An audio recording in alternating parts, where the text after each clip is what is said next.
देखी होगी तो उसमें 9 जनवरी 2023 को जो सीटेट का एग्जाम हुआ था उसमें मैथ पेडागोजी के जो क्वेश्चन पूछे गए थे उन सारे क्वेश्चन को हम लोग सॉल्व कर चुके हैं।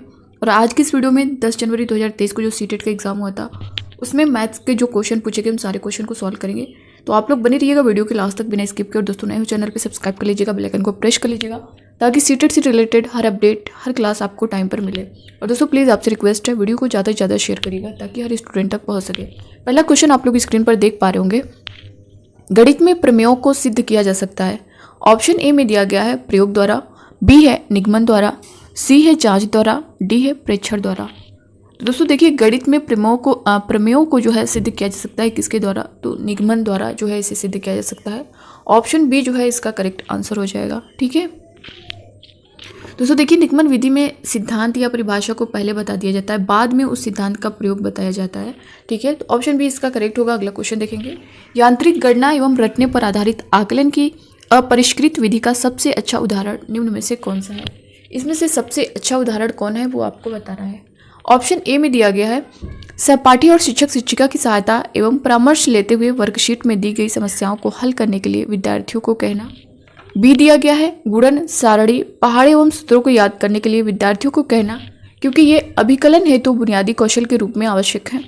सी दिया गया विद्यार्थियों को वास्तविक समस्या को हल करने के लिए देना जिसमें गणितीय अभिकलन की अवधारणाएं शामिल हों।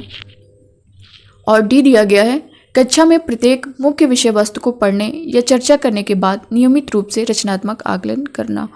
ठीक है, तो पहला जैसा कि दिया गया इसमें दिया गया है कि यांत्रिक गणना एवं रटने पर आधारित आकलन की अपरिष्कृत विधि का सबसे अच्छा उदाहरण जो है वो बताना है। तो ऑप्शन ए में आप देख पा रहे होंगे सहपाठी और शिक्षक शिक्षिका की सहायता एवं परामर्श लेते हुए वर्कशीट में दी गई समस्याओं को हल करने के लिए विद्यार्थियों को कहना।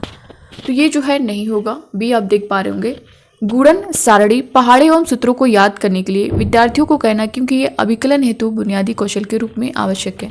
इसमें क्या बताया गया कि सबसे अच्छा उदाहरण निम्न में से कौन सा है, तो ऑप्शन बी दोस्तों जो है ये इसका करेक्ट आंसर होगा। ठीक है, ऑप्शन बी जो है इसका करेक्ट हो जाएगा। अगला क्वेश्चन हम लोग देखेंगे, निम्नलिखित में से कौन सा वैन हेले के ज्यामितीय चिंतन सिद्धांत के बारे में सही नहीं है। इसमें से कौन सा सही नहीं है वो बताना है। ऑप्शन ए में दिया गया स्तर आयु पर निर्भर, बी दिया गया है स्तर विकासशाल है और सी दिया गया है स्तर अनुक्रमिक है, डी दिया गया स्तर ज्यामिति से मूर्त से अमूर्त चिंतन की ओर चलते हैं। निम्नलिखित में से कौन से वैन हेले के ज्यामितीय चिंतन सिद्धांत के बारे में सही नहीं है, तो ऑप्शन ए में ही आप देख पा रहे हैं स्तर आयु पर निर्भर। और दोस्तों ये क्वेश्चन जो है रिपीट हुआ है, ये इससे पहले का जो शिफ्ट का पेपर मैंने सॉल्व करवाया है उसमें भी ये क्वेश्चन किया गया था। तो इस पर जो है हम लोग ज़्यादा टाइम नहीं लेंगे। फिर भी वैन हेले के ज्यामितीय चिंतन सिद्धांत के स्तर पर जो है आयु पर आधारित नहीं है और इनके चिंतनीय स्तर विकासात्मक और अनुक्रमिक हैं। इनके चिंतनीय स्तर को एक सतत एवं क्रमिक रूप से जो है सीख सकते हैं। ठीक है, अगला क्वेश्चन देखेंगे, निम्नलिखित में से कौन से कथन गणित में खेलें के उपयोग के लिए सत्य है। इसमें दिया गया है कि निम्नलिखित में से कौन सा कथन जो है गणित में खेलों के उपयोग के लिए सत्य है। यहाँ पे दोस्तों खेलों है, खेलों के उपयोग के लिए सत्य है। ठीक है, इसको जो है आप लोग करेक्ट कर लीजिएगा। ए में दिया गया है नवीन अवधारणाओं का विकास केवल औपचारिक भाषण किया जा सकता है, खेलों द्वारा नहीं। ठीक है, और बी दिया गया है नवीन अवधारणाओं का विकास केवल औपचारिक भाषण द्वारा किया जा सकता है, खेलों द्वारा नहीं। बी दिया गया है विकसित गणितीय कौशलों के अभ्यास के लिए खेलों का प्रभावी रूप से उपयोग किया जा सकता है। और सी दिया गया खेल आकलन के लिए उपयोग नहीं किए जा सकते। इसमें से सही विकल्प का चयन करना है। ए में दिया गया नवीन अवधारणाओं का विकास केवल औपचारिक भाषण किया जा सकता है, खेलों द्वारा नहीं, ये नहीं होगा। उपयोग के लिए सत्य जो है वो बताना है। बी दिया गया विकसित गणितीय कौशल के अभ्यास के लिए खेल का प्रभावी रूप से उपयोग किया जा सकता है, ये करेक्ट होगा। सी है खेल आकलन के लिए उपयोग नहीं किया जा सकता, ये भी नहीं होगा। केवल बी दोस्तों जो है करेक्ट होगा। तो ऑप्शन बी में आप देख पा रहे होंगे केवल बी दिया हुआ है, तो ऑप्शन बी करेक्ट हो जाएगा। अगला क्वेश्चन आप लोग देख पा रहे होंगे, आपकी कक्षा में एक विद्यार्थी यह आशय निकालने में सक्षम है कि अगर समुच्चय ए में समुच्चय बी की तुलना में अधिक वस्तुएं हैं और समुच्चय बी में समुच्चय सी की तुलना में अधिक वस्तुएं हैं तो समुच्चय ए में समुच्चय सी की तुलना में अधिक वस्तुएं होंगी। निम्नलिखित में से विद्यार्थी द्वारा मापन के कौन से सिद्धांत को उपार्जित करने की संभावना दिख रही है। जैसा कि क्वेश्चन में दिया गया है ए में समुच्चय बी की तुलना में अधिक वस्तुएं हैं और समुच्चय बी में समुच्चय सी की तुलना में अधिक वस्तुएं हैं।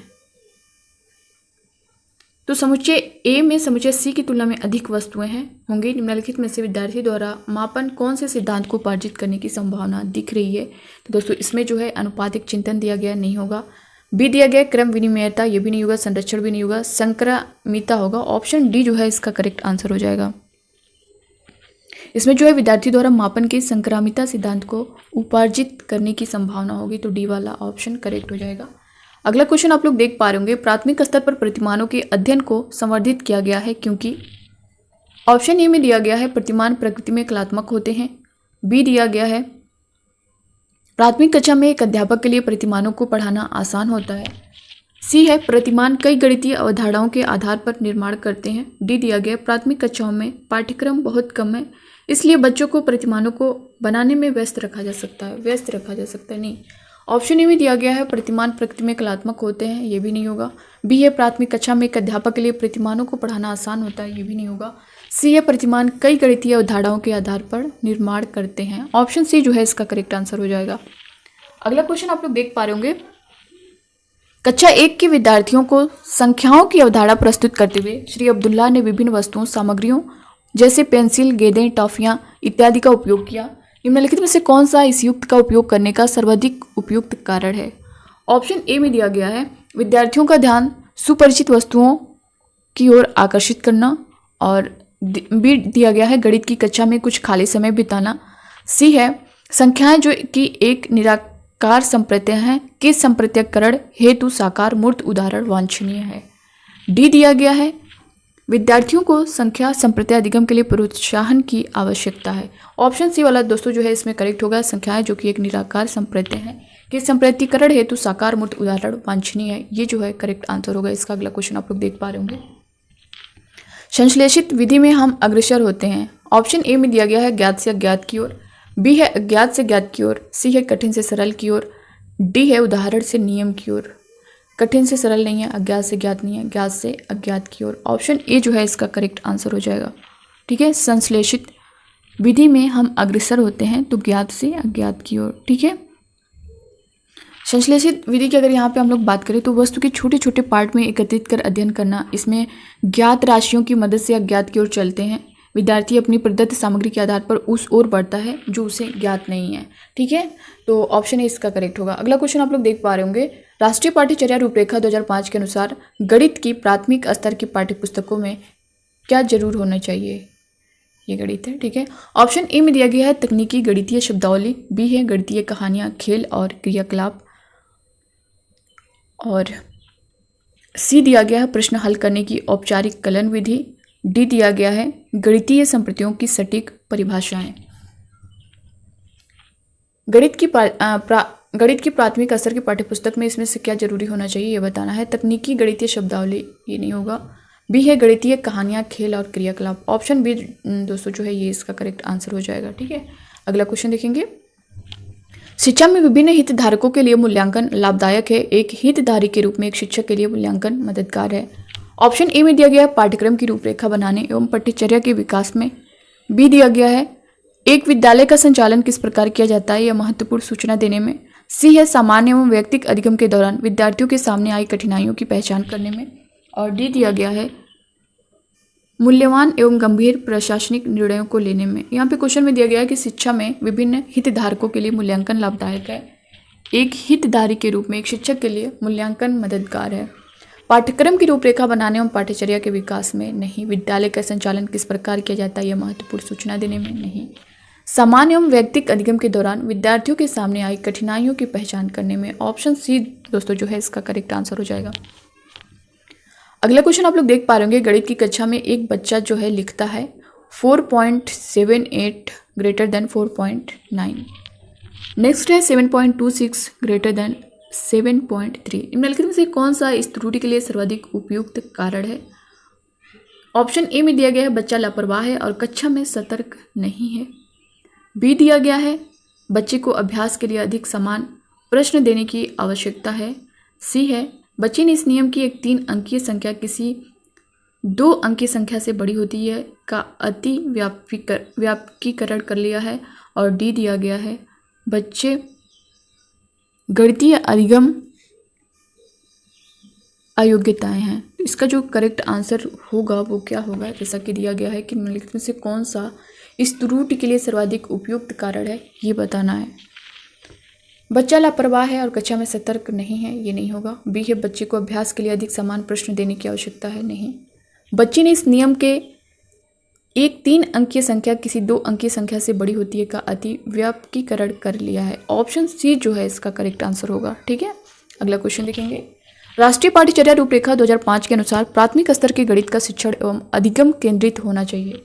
ऑप्शन ए में दिया गया गणितीय शब्दावलियों के अधिगम पर, बी है कलन विधियों को कंठस्थ करने पर, सी है गतिविधियों के माध्यम से गणितीय पर्यवेक्षणों पर, और डी दिया गया है प्रश्नों को हल करने के गहन अभ्यास पर। राष्ट्रीय पाठ्यचर्या रूपरेखा 2005 के अनुसार प्राथमिक स्तर के गणित का शिक्षण एवं अधिगम केंद्रित होना चाहिए, गणितीय शब्दावलियों के अधिगम पर नहीं, कलन विधियों को कंठस्थ करने पर नहीं, गतिविधियों के माध्यम से गणितीय पर्यवेक्षणों पर। ऑप्शन सी जो है इसका करेक्ट आंसर हो जाएगा। अगला क्वेश्चन देखेंगे। निम्नलिखित में से कौन सा गणित की प्रकृति के बारे में सही नहीं है, इसमें से कौन सा जो है गणित की प्रकृति के बारे में सही नहीं है वो बताना है। ऑप्शन ए में दिया गया है ये तार्किक विवेचन पर आधारित है, नहीं ये होगा ही नहीं। बी है इसकी अपनी विशिष्ट भाषा और चिन्ह है, ये भी नहीं है। के बारे में सही जो नहीं है वो बताना है। ठीक है, तो इसमें आप सी देख पा रहे होंगे यह प्रकृति में अमूर्त है, तब ये भी नहीं होगा। डी है अन्य विषयों में इसका अति सीमित अनुप्रयोग है, ये डी वाला जो इसका करेक्ट आंसर होगा। इसमें जो है आपको जो सही नहीं है वही बताना है, तो बाकी सब ए भी सही है, बी भी सही है, सी भी सही है, जबकि डी गलत है तो आपको गलत वाला ही आंसर करना है। तो ऑप्शन डी जो है इसका करेक्ट हो जाएगा। ठीक है, अगला क्वेश्चन देखेंगे। राष्ट्रीय पाठ्यचर्या रूपरेखा 2005 के अनुसार यह कथन अनुमान एवं सन्निकटन कौशल के विकास में स्कूली गणित एक सार्थक भूमिका निभा सकता है। ऑप्शन ए में दिया गया है सत्य नहीं है, क्योंकि गणित का एक ऐसा विषय है जिसमें सटीक उत्तरों की आवश्यकता होती है। बी है सत्य है, क्योंकि विद्यार्थियों के लिए कई सूत्र और कलन विधियों को याद करना कठिन है और ये उत्तरों को सन्निकटीकरण कर सकते हैं, ये भी नहीं होगा। सी है सत्य है, क्योंकि यह प्रश्न को हल करने में समय की बचत करते हैं, ये भी नहीं होगा। सत्य है, क्योंकि कई वैज्ञानिक गणितीय और प्रतिदिन की समस्याओं के हल में अनुमान एवं सन्निकटीकरण निहित है, ये जो है करेक्ट आंसर होगा। यहाँ पे देख पा रहे होंगे प्रतिदिन की समस्याओं को हल करने में, तो ऑप्शन डी जो है इसका करेक्ट हो जाएगा। अगला क्वेश्चन देखेंगे। निम्नलिखित में से कौन सा प्राथमिक स्तर पर विद्यार्थियों को भिन्न सिखाने के लिए सबसे कम उपयुक्त होगा। दोस्तों देखिए, आपको सबसे पहले तो क्वेश्चन पे ध्यान देना है कि क्वेश्चन में पूछा गया है। इसमें देखिए सबसे कम पूछा गया है। अगर जो है आप इस क्वेश्चन पे ध्यान नहीं देंगे तो आप जो है इसका पॉजिटिव आंसर करके चले आएंगे, यानी अधिक वाला। ठीक है, जो होता है कि सर्वाधिक उपयुक्त कौन सा आंसर होगा तो उस पर करके चले आएंगे। तो जब भी ऐसा कोई जैसे नहीं वर्ड दिखे क्वेश्चन में कम है तो उस पर आपको सर्किल करना है कि इसमें पूछा क्या है, ताकि आपको ध्यान रहे कि हमें आंसर में क्या करना है, सर्वाधिक वाला करना है या कम वाला करना है। ऑप्शन ए में दिया गया है भिन्नों के चित्रीय निरूपण का उपयोग, बी दिया गया है परिभाषाओं के उपयोग से भिन्नों और प्राकृतिक संख्याओं के बीच अंतर करना, सी है हिस्से और पूरे के संबंधों वाले दैनिक जीवन के उदाहरणों का उपयोग करना, ये भी होगा। डी है भिन्नों को निरूपित करने के लिए पेपर फोल्डिंग तकनीक का उपयोग करना, ये भी है। भिन्नों के चित्रीय निरूपण का उपयोग, ये भी है। तो सबसे कम जो उपयुक्त है वो आपको बताना है, तो परिभाषाओं के उपयोग से भिन्नों और प्राकृतिक संख्याओं के बीच अंतर करना, ये जो है सबसे कम उपयुक्त होगा। ऑप्शन बी वाला जो है इसका करेक्ट आंसर हो जाएगा। तो दोस्तों ये थे 10 जनवरी 2023 को पूछे गए मैथ पेडागोजी के क्वेश्चन, जिसे हम लोग सॉल्व कर चुके हैं। नेक्स्ट वीडियो में अगले शिफ्ट का क्वेश्चन सॉल्व करेंगे। तो बस इस वीडियो में इतना ही। बाकी दोस्तों आप लोग अपना फीडबैक जरूर दीजिएगा। वीडियो अच्छी लगी होगी तो लाइक करिएगा, ज़्यादा से ज़्यादा शेयर करिएगा। मिलते हैं नेक्स्ट वीडियो में, तब के लिए bye bye, take care, thank you.